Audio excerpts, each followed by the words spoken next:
क्या आपकी उम्र 35 साल के आसपास है, मैरिड हो, बच्चे भी हो गए हैं और घर का सारा खर्च भी उठाते हो और सेविंग के नाम पे आपके पास कुछ भी नहीं है और आपको ऐसा लगता है कि अब इस उम्र में मैं क्या ही कर लूंगा सेव करके, तो आप एकदम सही वीडियो पर आए हो। और इस वीडियो के माध्यम से मैं आपको बताऊंगा कि आप 35 साल के उम्र में भी कैसे अपने SIP के प्लान को स्टार्ट कर सकते हो और बच्चों की पढ़ाई और अपने रिटायरमेंट को कैसे सुरक्षित कर सकते हो। दोस्तों, ज्यादातर लोगों की लाइफ एक जैसी होती है। लगभग 25 साल की उम्र में हम जॉब करना स्टार्ट करते हैं, पहली सैलरी हाथ में आती है, लगता है यार अब तो जिंदगी में सब कुछ सेटल हो जाएगा, सब बदल जाएगा। लेकिन गलतियां यहीं से स्टार्ट होती है। हमें सैलरी मिली, हम तो भूखे हैं भाई, बहुत सालों से अपने शौक और मान को मैंने मार के रखा है। छोटे मोटे चीज, घूमना, अच्छे रेस्टोरेंट में खाना खाना, बहुत सारी चीजें होती है जो मेरे पास फैमिली में के लोगों का एक ड्रीम होता है करना। और जैसे ही सैलरी हमें मिलती है, अपनी कमाई हमारे हाथों में आती है, तो हमारे पर निकल आते हैं और हम बेहिचक खर्च करना स्टार्ट करते हैं और अपनी सैलरी को अपने शौक के पीछे अच्छे से खर्च करते हैं। और अंत में हमें क्या मिलता है?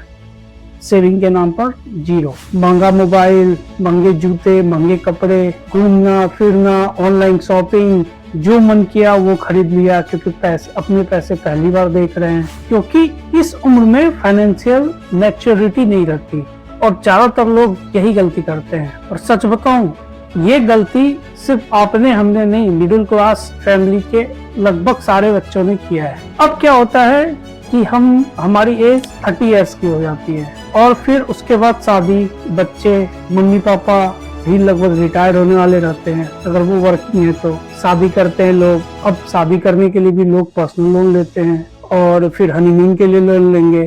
तो ऐसे करते करते हमारे लाइफ में लायबिलिटी धीरे धीरे बढ़ते चली जाती है।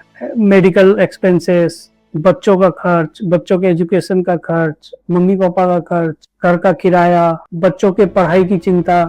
अब यहाँ समझ में आता है कि यार अब मैं बंध गया हूँ लाइफ में, अब मैं नया कुछ नहीं कर सकता, नया कुछ नहीं सोच सकता। और अचानक महसूस होता है कि हमारे पास सेविंग के नाम पर जीरो है, कुछ भी नहीं है। और शादी और बाकी चीजों के नाम पर कुछ ना कुछ लोन्स वगैरह, EMI, लोन की EMI जरूर सबके लाइफ में कुछ ना कुछ चलते रहता है। इस स्टेज पे आके हमें ऐसा लगता है कि अब मैं सेविंग कैसे करूं, क्योंकि अब तो हम मैच्योर हो गए, अब 35 के हो गए, अब हमें लाइफ की बहुत सारी चीजें दिखने लगती है। अब यहाँ लोग बहुत बड़ी गलती करते हैं।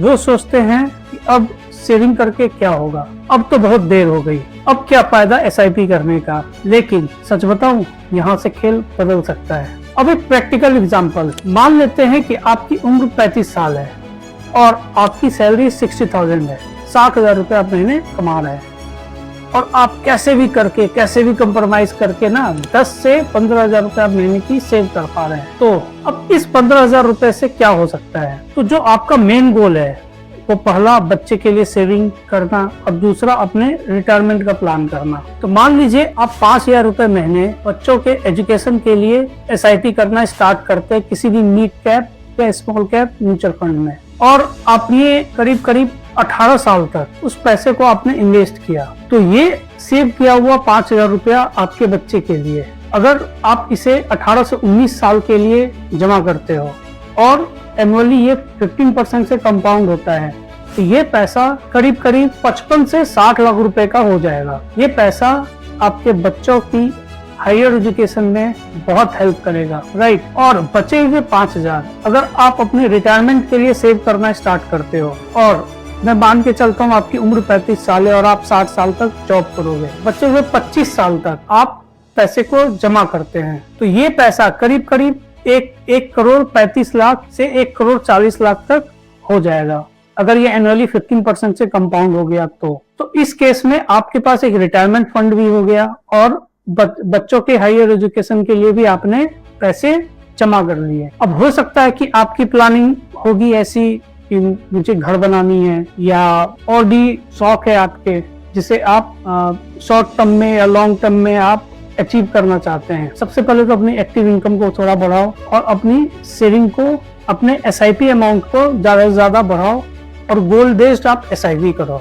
गोल बेस्ड SIP के रिगार्डिंग मैं ऑलरेडी वीडियो बना चुका हूँ, आप डिटेल्ड में जाके उसे समझ सकते हैं और उसके अकॉर्डिंग आप अपने लाइफ में कैसे अलग अलग गोल के लिए SIP करें आप प्लान कर सकते हैं। अब बात आती है कि आपको जल्दी से जल्दी SIP करना स्टार्ट करना होगा, क्योंकि टाइम सबसे बड़ा फैक्टर होता है कंपाउंडिंग में। तो आप SIP करोगे, पैसे वो कंपाउंड होने का टाइम ज्यादा से ज्यादा दोगे तो ज्यादा से ज्यादा आपको रिटर्न मिलेगा और एक मेंटल पीस और फाइनेंशियल स्टेबिलिटी आपके लाइफ में आ जाएगी। अब सवाल आता है कि हम SIP की शुरुआत कैसे करें। तो SIP की शुरुआत करने के लिए जो सबसे पहला स्टेप है वो है कि आप अपना एक इमरजेंसी फंड इकट्ठा करो। सबसे पहले इमरजेंसी फंड कम से कम 6 महीने का होना चाहिए। अगर आपके परिवार के महीने के खर्चे 30,000 रुपए महीने की है तो आप 1,80,000 रुपए सबसे पहले सेव करो। दूसरा, आप हेल्थ इंश्योरेंस लो, टर्म इंश्योरेंस लो। और जो सबसे इम्पोर्टेंट चीज है कि अगर कोई ऐसा लोन अगर आपके पास चल रहा हो जिसका रेट ऑफ इंटरेस्ट काफी हाई है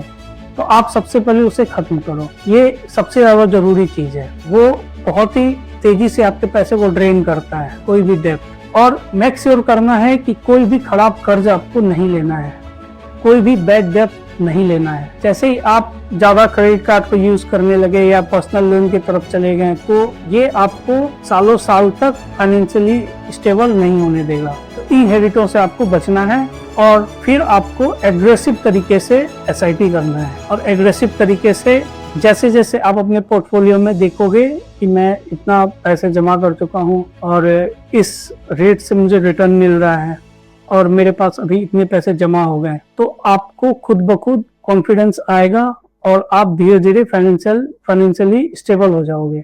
ऐसा मैंने बहुत सारे एग्जांपल्स देखे हैं। मेरे ऑफिस के लोग जिनकी सैलरी कम है, एज भी हो गई है, लेकिन अगर उन्हें जोर जबरदस्ती करके मैंने SIP स्टार्ट करवाया, भले ही छोटे अमाउंट से, लेकिन आज के टाइम में वो मुझे थैंक्स बोलते हैं। 5, 6 साल, 7 साल SIP करने के बाद ठीक ठाक अमाउंट उनके पोर्टफोलियो में हो गया है और वो खुद ये बोलते हैं कि मैं कभी एक्सपेक्ट नहीं किया था कि इतने पैसे मैं एक बार अपने अकाउंट में देख पाऊंगा।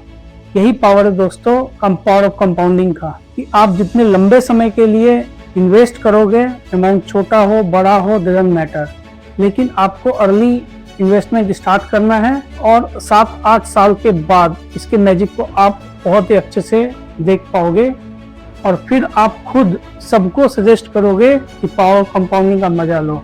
इससे ज्यादा मजेदार चीज कुछ भी नहीं। अब याद रखना कि आप 35 साल के भले ही हो गए हो, लेकिन आपको इन्वेस्टमेंट SIP अभी स्टार्ट करनी है। नहीं तो अगर आप लेट करोगे तो अभी साल आप 36 साल के हो जाओगे, फिर 37, फिर 38, 39, 40।